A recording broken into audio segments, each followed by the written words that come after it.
总是喜欢在自己的丈夫面前说你不行的女人就是个笨蛋。这句话其实是在说你自己，你不行，你那么牛，你今天别来啊，你来干什么？你自己一个人过嘛。那我帮你说了这么多好话，别说我没帮你啊。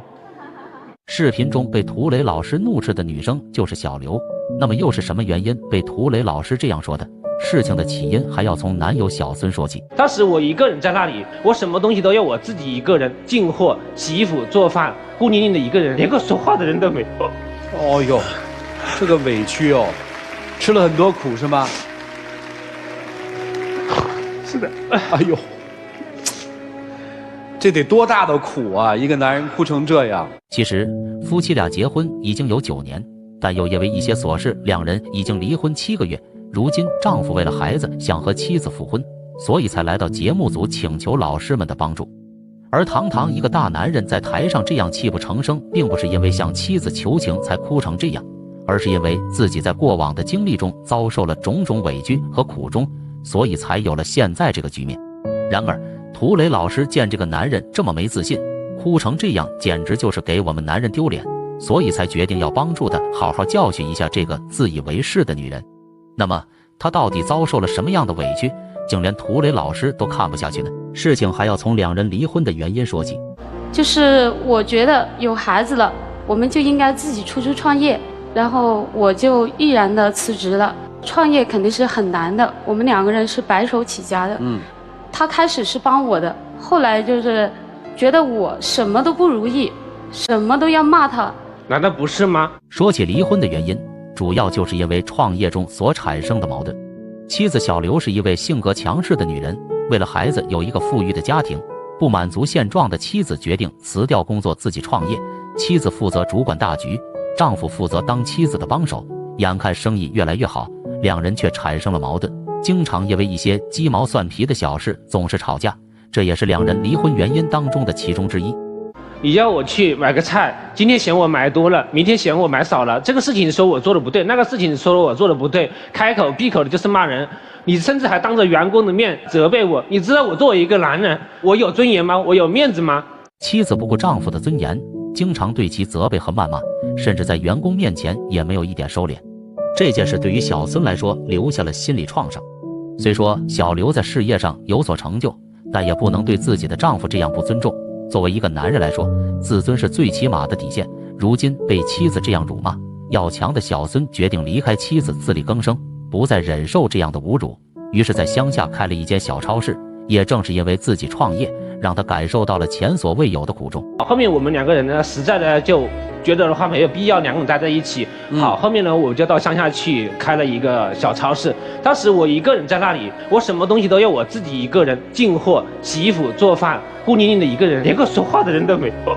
哦哟，这个委屈哦，吃了很多苦是吗？是的。哎呦，这得多大的苦啊！一个男人哭成这样。而每当提起这段经历，小孙哭的那是泣不成声。为了给自己争口气，不惜离开老婆孩子，独自去乡下开了一间小超市。其中受的苦遭的罪，再加上对妻儿的思念，只有他自己才能感受到当时的苦衷。而这一待就是3年，在这3年期间，生意也是越来越好，逐渐有了稳定的收入。但由于思念妻儿，再加上一个人在这里受苦，终究还是没能坚持下去，于是就决定回到妻子的身边。但接下来发生的事，再一次让小孙感受到了奇耻大辱。当时我就觉得一个人在那里挺苦的啊，然后在那里待了3年，我就说我不想在那里待下去了啊。然后他就说，那你就回来吧啊，回来叫我在家里照顾家带孩子。好，那叫我回去照顾家，我就回去照顾家吧。结果呢，他嫌我做的饭呢不合他的胃口，这个菜不喜欢吃，那个菜不喜欢吃，甚至还说了很难听的话，就是说什么我不做事情，吃他的，喝他的，用他的，靠他养着。3年过去了，妻子依然没有改变，还是用那种居高临下的态度对丈夫责备和谩骂，全然不顾丈夫的尊严。由此可见，妻子小刘对于家庭地位的衡量，完全出于金钱和能力，根本没有爱情可言。面对妻子这样的羞辱，小孙哪还有脸在这个家待下去？于是决定再一次东山再起。后来我觉得呢，在家里的话闲着也不是一个事，所以说我就后来跟朋友呢合伙去开了一个火锅店，开了半年，结果呢还因为种种原因的话，生意一直不好，每天吃吃喝喝的，又不管生意，我怎么你能开得起来吗？我找朋友过去的话，也要朋友帮忙的话拉一下客户的生意，对不对？不能说是我吃吃喝喝啊。这个东西的话，做生意的话没有说一帆风顺的。那你赚钱了没有？我就问你赚钱了吗？没有赚钱。但这一次创业并不像之前那样顺利，合伙的买卖终究还是以失败告终。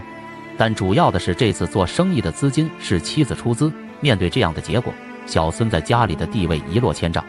但小孙并不打算就此罢休，面对咄咄逼人的妻子，如果再不做出点成就，这个家根本就没有自己的立足之地。思来想去，还是决定再大干一把。后来的话，我就跟朋友一起的话，到北京去考察了一个养生的项目。我觉得这个项目的话，发展前景挺不错的，坚决我要去开那个养生馆。生意怎么样？刚开始的时候还挺不错的，然后后面的话就是因为大环境的原因呢。你不要讲那么多，好吧？我开始就不同意，你非得去，离婚也一定要去，这是你说的，是吧？那亏了多少钱？那为什么？那都是我的血汗钱，不是你赚的。不，亏了多少钱？40-50万。最终还是事与愿违，没能把握住最后一次机会，即便有再多的理由，也都是无稽之谈。这次生意失败，彻底激怒了妻子。本就看不上这个无能的丈夫，现在却把自己的血汗钱亏了进去，忍无可忍的妻子一怒之下便向小孙提出离婚。而小孙面对这件事也自知理亏，并且也没有脸面再回到这个家，所以两人就此结束了9年的婚姻。离婚后，小孙便找了一个临时工来维持生计，日子过得那是相当苦。但令人意想不到的是，之前对丈夫责备谩骂的妻子，却在这时向他伸出了援助之手。那这又是为什么呢？你的衣服是我给你买的吧？虽然离婚了，你要是没钱花的时候，手机交话费是不是我交的？那你就说离婚之后他养着你呗。的确，离婚后妻子竟做出如此善意之举，再想想离婚前的做法，简直是判若两人。虽然小孙还是没能摆脱被妻子养的局面，但这次属于离婚后的做法，所以在某种意义上是不一样的。由此可见，妻子小刘平时也就是刀子嘴豆腐心，平日里的责备谩骂或许只是一种恨铁不成钢的表现，其实在小刘心里对这个无能的丈夫还存有留恋，特别是这一哭，更是让妻子心软，恨不得上前掐他一把，心里默念：现在混不下去了，知道回来找我了，给你个眼神，你自己想去吧。是不是活不下去了，想回去啊？这个眼神其中的含义不必多说，想必大家都能看得出来。而此时小孙也察觉到了自己有些尴尬，于是便找了另一个理由为自己辩解，尽可能的不让自己丢人。但是的话，为了孩子，所以呢，我今天特意来到这里，希望他能再给我一次机会。我问你啊，就是你离开他，你觉得能过好吗？就我们知道，有时候确实寄人篱下那个心理上，但是其实过得还是不错的。有的时候确实觉得颐指气使啊，但是确实过得不怎么地啊。离开了他，你能过得好吗？我这个好啊，那就行。就说离开了他，你过不好就完了。一开始听的时候剑拔弩张，你听到最后，还听到了一些很温馨的部分，他们俩应该怎么调整？下面就交给我们的老师们，一起进入丘比特问卷。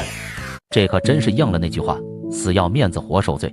主持人一眼看穿小孙是因为面子下不来，所以才拿孩子说复婚的事，但也不能否认跟孩子一点关系没有。在主持人的一再追问下，小孙最终还是低下了头，承认自己离不开妻子。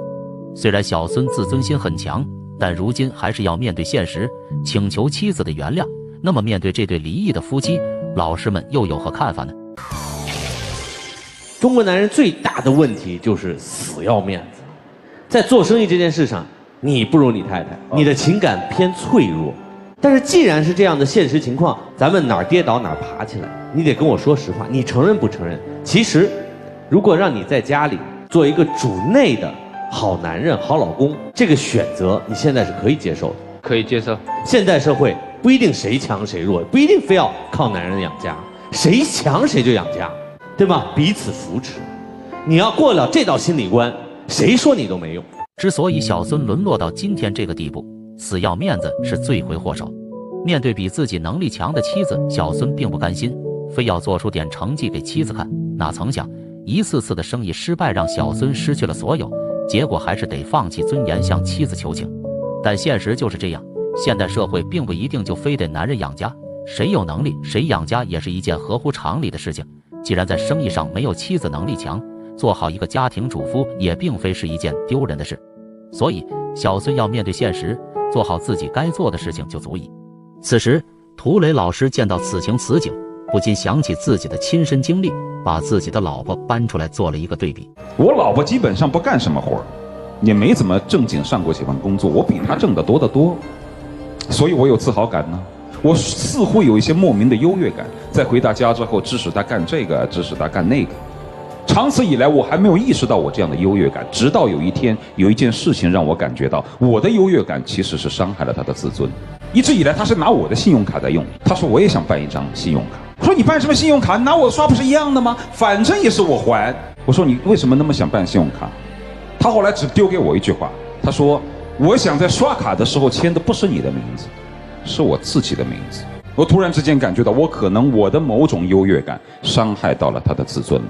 涂磊老师的比喻恰到好处，不仅说明了自己本身的问题，同时也证明了台上这位妻子的问题。两人几乎是站在同一个角度去看待此事，但不一样的是，涂磊老师发现了问题并及时改正，而小刘却没意识到问题的严重性。所以不要认为自己能力强就必须高人一等，这种思想是极其不尊重人的想法。另外，小孙整场哭诉自己的委屈，令涂磊老师心里有些触动。同样作为男人的涂磊老师决定帮助小孙教训一下这个狂妄自大的小刘。总是喜欢在自己的丈夫面前说你不行的女人就是个笨蛋，这句话其实是在说你自己，你不行，你那么牛，你今天别来啊，你来干什么？你自己一个人过嘛。既然来了，就不要搞这个盛气凌人的样子，拿个眼角去瞧别人，有没有尊重？就像一个女人的样子。那我帮你说了这么多好话，别说我没帮你啊。涂磊老师的话直接碾压小刘的威风，不仅教训了小刘，同时也为小孙挽回了一些面子。此时的小孙不禁露出一丝得意的微笑，但也不要得意忘形。对于小孙来说，本身也是有问题的，承认自己比别人弱并不是一件丢人的事，坚守好自己的职责，努力做好自己的事，这才是一个男人该有的样子。所以说，两人在这段婚姻当中都有过错，只要认识到自己的错误，复婚这件事老师们还是支持的。那么经过老师们的细心劝导，两人又会做出什么样的选择呢？